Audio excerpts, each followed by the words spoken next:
you've touched on this a little bit, but I'll ask the question just in case there's more to say about it. But how does your team determine which organizations to support? We have a criteria which defines the type of organizations that we look for.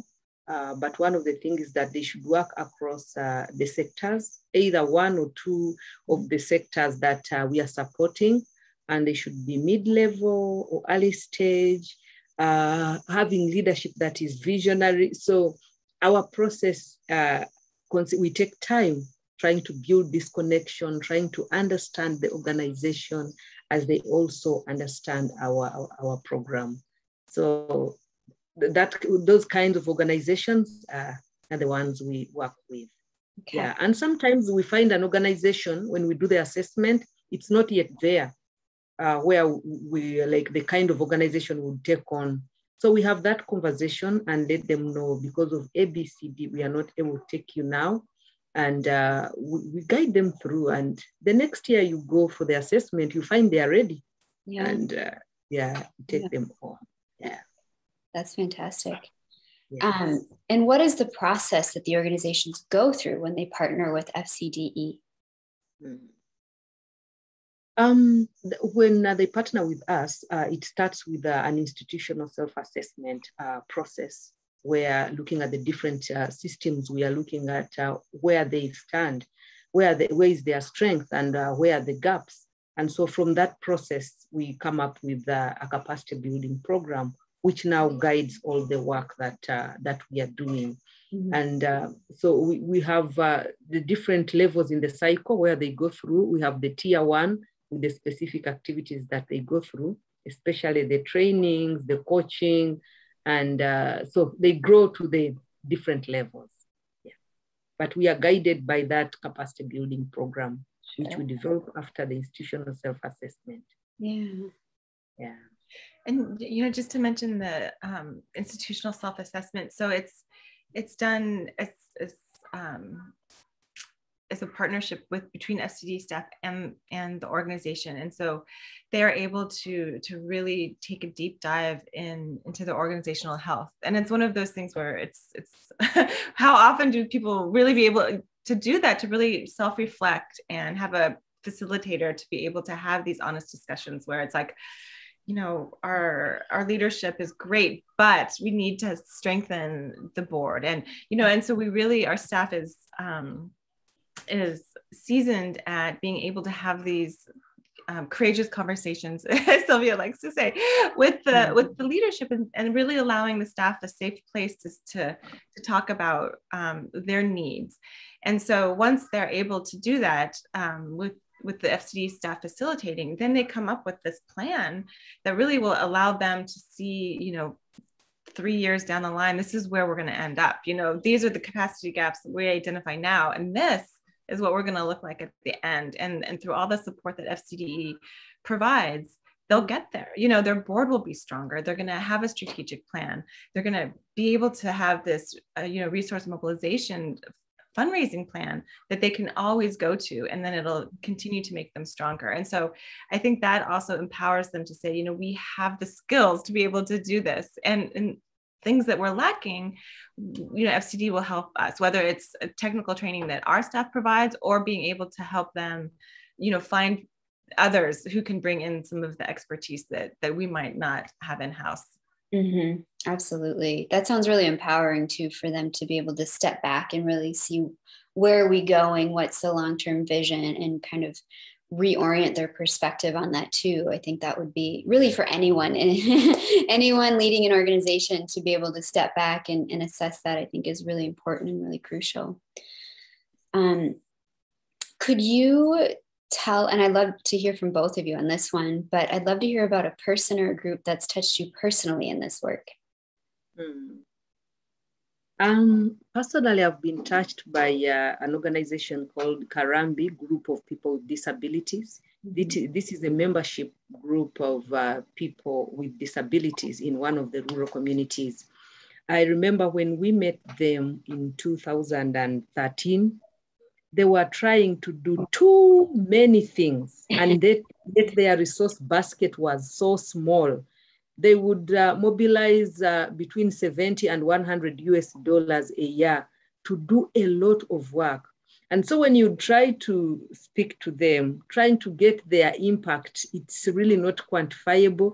The dream is so big, but getting there was difficult. And so when we listened to them, they shared their experience, and we also shared about our program. And we assured them that let's walk this journey together and see how it goes. It takes your commitment and your passion. And indeed, they have a leadership that is very passionate and very committed, because then they went through the process, and we have seen them grow from a budget of 100 US dollars a year. Now we are seeing them running a budget of 40,000, 50,000 US dollars. Wow. Yeah, so for me, it has really touched me. And they had to downsize because they had about 7 programs they were running. And we helped them to look at your capacity and what you can do. And you are not the only players in the field. How can you link with other organizations to come and support your beneficiaries? And so they had to focus to about 3 areas, and they're now doing great, and they have impact in the community. When you reach that community, everyone knows about that group. And I feel they really touched me, looking at where they have been and where we found them, how they have walked the journey. That commitment and passion really touched me. Yes. Wow, that is touching. That's such a turnaround too. That's amazing. To go from 150 to over 40,000 in a budget is really something. Wow. Rebecca, how about for you? You know, I think one of the things that's really touched me has been in the last few years with the pandemic, and it's not necessarily a group, but it's the community and our staff. You know, one of the things that of course that happened in 2020 with the first lockdown in Uganda is things were really dire. You saw people who, once the markets closed, they had no way of making any money, and so you had the real threat of starvation and not being able to survive for people who also needed medications that live in rural areas, and without a transport system in place, they weren't able to get that. And so our team came together and said, okay, how can we help these organizations who are really, on the front lines of the pandemic? And so they mobilized so quickly and did a rapid needs assessment to find out what's happening in the field, like what is going on, what do people need, how can we get money out there? And so after working again, with the lockdown and just being able to talk on the phone and, with technology issues, all sorts of things, they were able to get enough input from, our partners to say what's needed. And we raised money to be able to get funds out into the community immediately. And then hearing the stories where I remember, Sylvia, we have this one picture, that one picture, we have a picture of a motorcycle going into the bush, and it was a boda driver who was delivering medicine to people who, if they didn't have their ARVs, they would die. They need this medication daily in order to survive, and they weren't able to get it because they live in rural areas. And so you have organizations who are doing the work, and to me, that was it was so impactful that our team is so well connected and so well regarded in the community that they could just put out this call. Okay, what do you guys need? And everyone responded super quick. And we were able to really mobilize funds that made a huge difference in people's lives during, one of the most stressful times globally. And so to me, that, that was like, okay, we're doing the work. And it helped. It gave me more appreciation, if that's possible, for our staff who, everybody was scared and fearful in early 2020, but the staff they were able just to mobilize so quickly and get really what was needed in the community out there. And I think that speaks very strongly to the leadership in your organization and the way that you're set up, because I think that's the real test, is when you come through some kind of a catastrophe like that. And then you see, are you gonna thrive or are you gonna fail? And clearly I'm seeing that, that you were able to overcome that, and your partners were able to do that as well. And I think that speaks very highly of the work that you're doing, that you're doing it in a way that is viable and sustainable. So that's really, really neat to hear. I'm curious about, you've been in, I think you said 2011 is when this started. I'm curious to know what your long-term vision is for the next 5 or 10 years. What do you see for the future of FCDE? Wow, in the next 5 to 10 years, we want to see FCDE grow geographically. Mm-hmm. We've been in these 2 site locations in Uganda, where we have implemented a successful program. And so we feel we now have that experience and ready to fly higher. So we are looking at growing in the region in East Africa. And with that experience, we are also looking at partnering with funders, institutions, and foundations that would like to come and implement programs in East Africa. So how do we work with them to, for instance, doing assessments like during the time of the pandemic, where some organizations are not able to have some bases here or come here? How can they utilize our experience and our existence in the region to support them in some of the process of funding some of these programs, and also to grow our model to other organizations, because we feel it has really enabled organizations to grow. So yeah, we are seeing ourselves grow geographically. Yeah, that's neat. Rebecca, anything to add?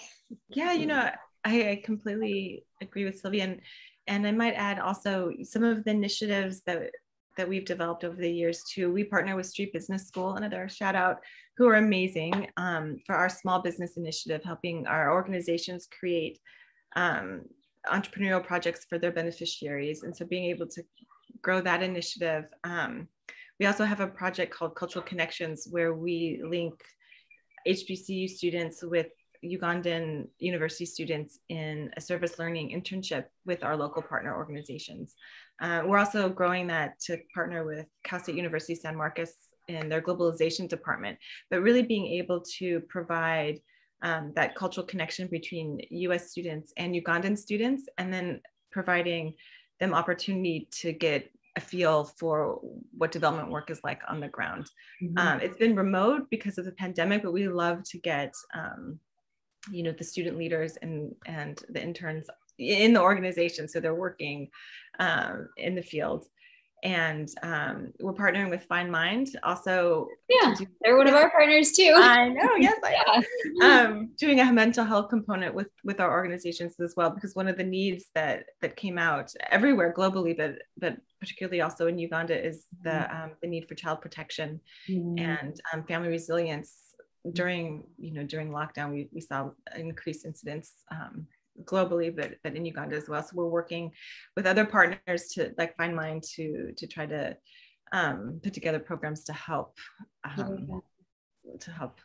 prevent some of that child abuse and domestic violence. And so I think in that way, continuing to expand our network and our initiatives to create consortiums with our partners who are doing the work on the ground. And so being able to bring people together, which is what FCD is all about, and kind of continue to make that impact. Yep. Excellent. Yeah. Well, thank you. I just want to say, I love the model. I love the philosophy. I love the dynamic that I'm hearing on your team. It sounds very robust and very holistic.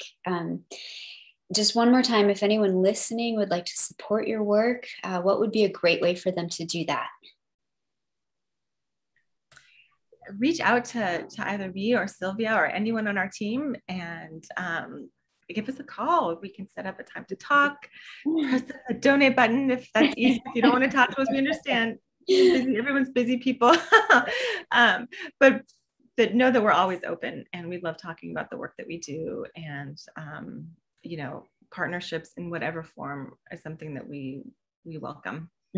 Wonderful. Well, I will make sure that all of that is in the description below. So it's very easy and accessible for anyone listening to learn more about your work and hopefully reach out and have some conversations with you about it too. So thank you for being here. I just really appreciated, what you're doing and hearing about it. So thank you so much for sharing.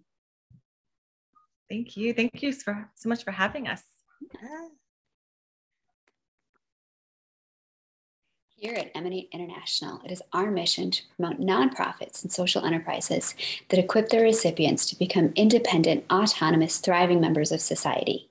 Indeed, the Foundation for Community Development and Empowerment is certainly doing great work to build local capacity for community-led initiatives in Eastern Africa.